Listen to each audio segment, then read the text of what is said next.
Welcome to the Musings of Jessica Marie. In society, prison is used to punish people who commit crimes, break laws, or need to be separated from the general public. However, oftentimes, prisoners are subjected to unhygienic environments, subpar healthcare, and dangerous situations riddled with violence. Humans can only take being caged up and abused for so long before the inevitable happens and someone snaps. Join me as we shine a historical spotlight on the Attica State Prison Riot, one of the most famous and deadliest prison uprisings in history. In 1971, the Attica State Correctional Facility in upstate New York was infamous for its harsh conditions and inhumane treatment. It was a maximum security facility built in 1931 as a response to earlier riots throughout other New York State prisons. Inmates received only one bucket of water a week as a shower, were given only one bar of soap and one roll of toilet paper per month, and spent at least 14 hours each day in their cramped cells. The prison was also severely overcrowded. While it was originally built to house only 1,200 inmates, its population grew to numbers upwards of 2,200. The same racial disparities that plagued society outside of the prison were seen within its walls. The black inmates, which represented 54% of the population, were severely mistreated and abused by guards.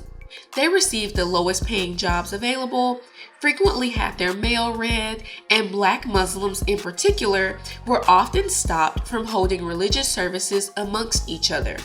Due to these conditions, there was a sense of tension that permeated the prison. In the summer of 1971, a group of prisoners staged a number of peaceful protests and united to voice their complaints to the Commissioner of Correctional Services. Among their 30 requests for reforms and better living conditions were more frequent showers, more toilet paper, more visits, and less censorship of their mail. After getting a response from the commissioner that the reforms would take more time, the prisoners took over the facility on September 9th by taking more than 40 guards as hostages. One of the guards died after getting injured during the takeover, and the prisoners were fearful of getting charged with murder.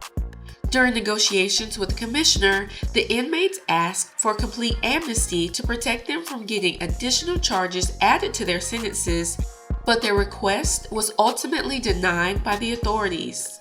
The uprising unfortunately ended with over 500 state troopers and law enforcement officers violently retaking the prison on September 14, 1971. Officers used tear gas to conceal their positions and then started blindly firing into the prison, not caring what or who they hit. A total of 10 hostages and 39 prisoners were killed, all by officer gunfire. At least 90 inmates were injured, but it's suspected that the total number was in the hundreds. Those that were recaptured were brutally retaliated against. At the time, many prisons housed revolutionaries like George Jackson, Malcolm X, the Black Panthers, and others who inspired social change through their messaging. Of course, this rhetoric was seen as a danger, and the government didn't want the prisoners to start organizing amongst themselves. The FBI even started spying on many of these powerful voices to keep tabs on and infiltrate any movement that gained traction. Once the public learned of the Attica riot, protests and other riots sparked in prisons across the country. There were at least 13 reported rebellions in New York, Indiana, Michigan, Georgia, and other states. On September 17th, a militant left-wing organization called the Weather Underground even launched a retaliatory attack on the New York Department of Corrections by exploding a bomb near the commissioner's office. Unfortunately, no one was prosecuted for the deaths in Attica. No one was punished for the horrid conditions and inhumane treatment inflicted upon the inmates.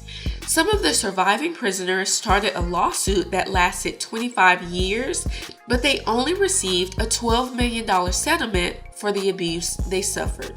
If you ask me, That's not nearly enough for the insane conditions they and their families had to live through. Conditions in the facility got better immediately after the uprising, but were reverted during the tough-on-crime era of the 1980s and 1990s. The 1994 crime bill eliminated all Pell Grants for prisoners, effectively stripping them of their access to higher education programs. Overcrowding worsened dramatically, and inmates continued getting brutally beat by guards. The abuse and mistreatment exposed by the Attica State Prison Riot poses a very valid question that America hasn't completely answered yet.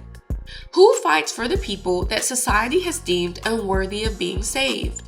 While there are murderers and child abusers in some prisons, there are also people who have been convicted of committing nonviolent crimes who end up suffering unnecessarily.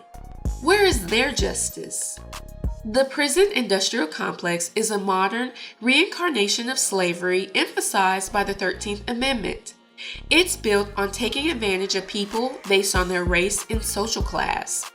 The legal system is quick to incarcerate a black man for the simplest of infractions while instituting a ridiculously difficult way of absolving oneself of any petty crimes committed or even clearing your name if you're falsely accused.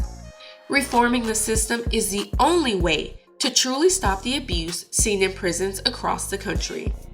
If you enjoyed this episode, let me know by giving this video a thumbs up, leaving a comment, and subscribing to my channel. I'll see you in the next episode. Signed, Jessica Marie.